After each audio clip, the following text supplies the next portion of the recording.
জীবনটা যদি স্বপ্নের মতো হতো তাহলে কতই না ভালো হতো বলুন তো। কিন্তু বাস্তব তো বড্ড কঠিন, তাই না? স্বপ্নের মতো হলেও বাস্তবটা কিন্তু স্বপ্নের চেয়েও বেশি ভয়াবহ। চলুন, পরিস্থিতি জীবনে যাই আসুক না কেন, সমস্ত জীবনের চড়াই উতরাই পর্যায়গুলোকে ভাগ করে নেওয়ার নামই তো হচ্ছে জীবন, তাই না? আর এই জীবনের গল্প নিয়েই আজকে হাজির হয়েছে আমি পায়েল, উত্তর দিনাজপুর জেলার ছোট্ট একটি গ্রাম থেকে। কেমন আছেন আমার প্রিয় পরিবার? আশা করছি ভালো আছেন, সুস্থ আছেন। সকালবেলা উঠেই দেখুন গাছ থেকে কত গাছ পাকা আম পড়ে আছে। এরকম গাছ পাকা আম কুড়োতে কার না ভালো লাগে, তাই না? তাই সকাল সকাল ঝাড় দিতে এসে দেখি গাছ পাকা আমগুলো পড়ে আছে। তো দেখে তো আর লোভ সামলাতে পারলাম না, সঙ্গে সঙ্গে আপনাদের সাথে শেয়ার করলাম। আর আমিও কিন্তু চটপট করে একটা বালতি নিয়ে এসে কুড়িয়ে নিলাম হচ্ছে কি আমগুলো। তো দেখুন এখানে কতখানা আম হয়েছে। আর এদিকে ঝাড় দিচ্ছিলাম উঠোনটা, তার মধ্যে দেখি টপাটপ করে ফেলে আমগুলো গাছ থেকে পড়ছে। যেহেতু এখন তো আম কাঁঠাল পেকে যাওয়ার সময়, তাই না? তো গাছ থেকে আম পাচ্ছিলাম আর সেন্টটা শুনছিলাম, দারুণ দারুণ। তো কারা কারা এরম গাছ থেকে আম কুড়িয়ে খান, বিশেষ করে অবশ্যই কিন্তু কমেন্টে জানাবেন। আর দেখবেন এটার একটা অন্য রকমের আনন্দ। হয়তো কিনে তো অনেকে খায়, তাই না বলুন, কিন্তু গাছ থেকে আম পড়ছে আর কুড়াচ্ছি, এটা একটা অন্য রকমের দৃশ্য। তো দেখুন এই যে এখানেও দেখাচ্ছিলাম আপনাদের সাথে, এদিকটা গোয়াল গরু যেখানে থাকে সেদিকটা ঝাড় দিতে, এইটা হচ্ছে কি আবার আলাদা আম, এইটা হচ্ছে কি হিমসাগর বলে, ঠিক আছে, হিমসাগর আম।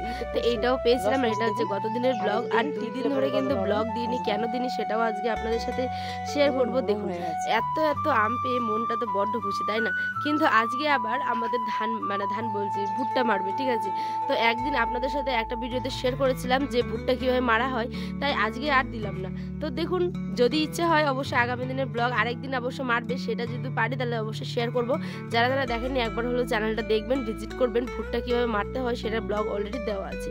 তো চলুন, এখানটায় আমি রাস্তাটাকেও ভালো করে একটু ঝাড় দিয়ে দিচ্ছি, যেহেতু এখানে গাড়ি আসবে মারবে, তাই ধুলো বালি পাথর যা যাবতীয় একটু সাইড করে দিলাম হালকা করে।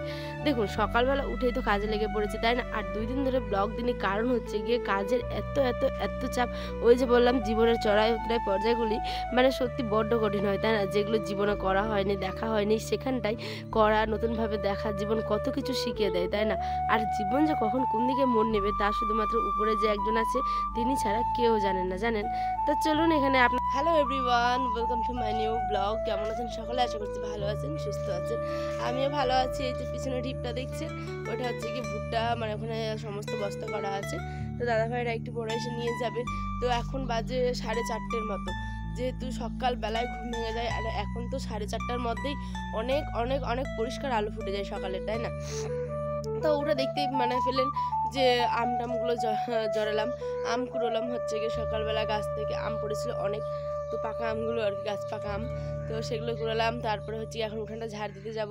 তো চলুন সারাদিনের ব্লগটা কী করি না করি অবশ্যই শেয়ার করবো। সম্পূর্ণটা দেখার জন্য আপনার কাছে একটিবার অনুরোধ রইল। তো চলুন সম্পূর্ণ ব্লগটা দেখবেন, আশা করছি ব্লগটি ভালো লাগবে। আবার আজকে ভুট্টাও মারবে কিন্তু, জানেন? কারণ ভুট্টা আমাদের তো এগুলো তো বস্তা হয়ে গেছে, এরপরে আরেকটা আছে ঢিপ।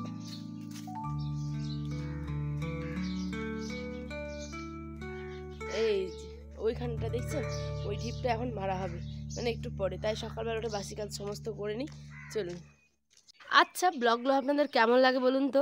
আমি অপেক্ষায় থাকি, জানেন, আপনারা কখন কমেন্ট করবে। আর সেই কমেন্টগুলো পড়লে আমার বিশেষ করে মন এত ভালো হয়, মন খারাপের মধ্যেও সত্যি কথা বলছি মন থেকে অনেক অনেক ভালো লাগে। তো চলুন, অনেকে আবার কমেন্ট করছেন কিন্তু সাবস্ক্রাইব করছেন না। তো কি বলবো বলুন, একটু সাবস্ক্রাইব করবেন, পাশে থাকবেন, এর থেকে বেশি তো আমি কিছু বলতে চাই না। আপনাদের ভালোবাসা আমার অনেক অনেক অনেক প্রয়োজন। সত্যি আপনাদের ভালোবাসা ছাড়া আমার কোনো কিছু প্রয়োজন নেই। তো চলুন এখানটায় বাসনগুলো ধুয়ে নিই চটপট করে। হয়তো অনেক কিছু বলছে, আপনারা প্লিজ কেউ কিছু মনে করবেন না, এটা আমার নিজের মতামত। আমি আপনাদের নিজের পরিবার মনে করি বলেই কিন্তু আমি বলছি। কারণ একটা ইউটিউব চ্যানেল কত কত কত পরিবার লাগে, একটা ভালোবাসা লাগলে একটা চ্যানেল বড় হয় বলুন তো। যত্ন ভালোবাসা দিয়ে সমস্ত কিছু দিয়েই আপনারা ভরিয়ে তুলবেন আমি মনে করি। তো চলুন এখানটায় আমি বাসনগুলো ধুয়ে নিলাম। আর এখানটায় ব্রাশ করব। তো ব্রাশ গোটা দুনিয়া খুঁজে খুঁজে পাচ্ছিলাম না। তারপরে আমি তো ভুলেই গেছিলাম যে ব্রাশটা এই যে গাছের এখানে একটা ফুটো দেখছেন, ওইখানটায় আমি গুজে রেখে দিয়েছিলাম। যেহেতু আমরা ভুট্টাগুলো এখানে শুকানো হচ্ছিল, তাই কাজের চাপে ওখানে রেখে দিয়েছিলাম, জানেন। তো চলুন এখানে ওয়েদারটা আজকে ভীষণ ভালো। হাত মুখ ধুয়ে এসলাম, এসে নিয়ে দেখি যে আমের গন্ধ ছুটেছে। এই আম খাওয়ার অভাবে আমগুলো কিন্তু পচে যাচ্ছে, জানেন। এত কাজের চাপ যে আম মুড়ি আর মেখে খাওয়াই হচ্ছে না। তবে আজকে ভেবেছি আম মুড়ি খাবো। তো দেখুন এগুলো আম দেখে নিয়েছিলাম, দেখছি যে যেগুলো পাকা ওগুলো কিন্তু অর্ধেক পচে গেছে, তাই ওগুলোকে গরুকে দিয়ে দিলাম। আর এইখানে যেগুলো যে সকালবেলা পুরোলাম 8-10টার মতো, সেইখানে ভালো করে সেগুলোকে ধুয়ে নিচ্ছি, যেহেতু বালি পড়ে থাকে। দেখেছেন আমটা কিন্তু কালারটা এরকম, কিন্তু খেতে যে দুর্দান্ত স্বাদ। যারা শুধুমাত্র খেয়েছে তারাই কিন্তু জানেন কালারটা উপর থেকে এরকমটা, কিন্তু ভিতরে কিন্তু কোনো পচাসড়া নেই। খুব খুব খুব টেস্টি। আচ্ছা এই নামটার কি নাম, মানে আমটার কি নাম বলুন তো? আমরা না সকালে আম খাই, কিন্তু এই গাছের আমটার আমরা নাম জানি না।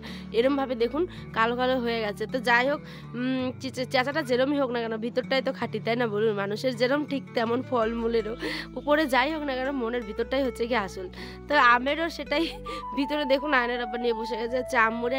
আর আজকে 6টা 5-এ কিন্তু মুড়ি খেতে বসে পড়েছি। তারপরে একেবারে এটা হচ্ছে দুপুরবেলা 2টোর সময় ব্লগটা টেনে দিলাম। কারণ কি বলুন তো, সারাদিনে অনেক কাজ করেছি, তার মধ্যে বাবা এসে একটা বিশেষ কাজে। তো যাই হোক, অল্প অল্প শেয়ার করেছি আপনাদের সাথে। এখানে বাবার জন্য জুস করে এসেছিলাম তরমুজের, আয়নার আব্বাও ছিল, যেহেতু প্রচণ্ড সেদিন গরম ছিল আর ভুট্টা শুকানো হচ্ছিল, তাই ভাবলাম ঠান্ডা ঠান্ডা জুস দিলে একটু ভালো লাগবে, তাই না? তো এখানটায় বাবা তো তার নাতিকে নিয়ে ব্যস্ত, খেলাধুলাতে এটা সেটা করতে, ওকে টাইম দিতে শেষ। তো বাবা এসেছিলো, তারপর চলেও গেছিলো। আপনাদের সাথে জাস্ট অল্পখানি খালি শেয়ার করেছিলাম। আর এইদিকে দেখাচ্ছিলাম বাবার কালারের, মানে জামার যে কালার, তরমুজের জুসটারও কিন্তু সেটাই কালার। তো চলুন, জুসের অনেক ভিডিও আছে, শর্ট ভিডিও, লং ভিডিও আছে, দেখে নেবেন যারা দেখেননি। তারপরে এটা স্নান টান করার পর, খাওয়া দাওয়া করার পর আবার এখানটায় মাকাইগুলো আমি নাড়ছিলাম। দেখুন আমাদের বাবার বাড়ির দিকে এটাকে বলে মকই, আবার শ্বশুর বাড়ির দিকে বলে এটাকে মাকাই। তো যেদিকে যেটা ভাষা, তাই না? তো এখানে চটপট করে মাকাইগুলোকে নেড়ে নিচ্ছিলাম। আর আপনাদের ব্লগটা কেমন লাগলো অবশ্যই কিন্তু জানাবেন। এরকম সুন্দর সুন্দর ব্লগ অলরেডি অনেক অনেক দেওয়া আছে, যারা যারা ভিজিট করেনি একবার হলেও দেখবেন। আশা করছি ব্লগগুলো ভালো লাগবে। তো চলুন, দেখা হবে অন্য একটি ব্লগে। সকালে ভালো থাকবেন, সুস্থ থাকবেন, নিয়ে হাজির হব আগামী দিন নতুন দিনের সাথে নতুন একটি ব্লগ। আজ আসি, দেখা হবে অন্য একটি ব্লগ।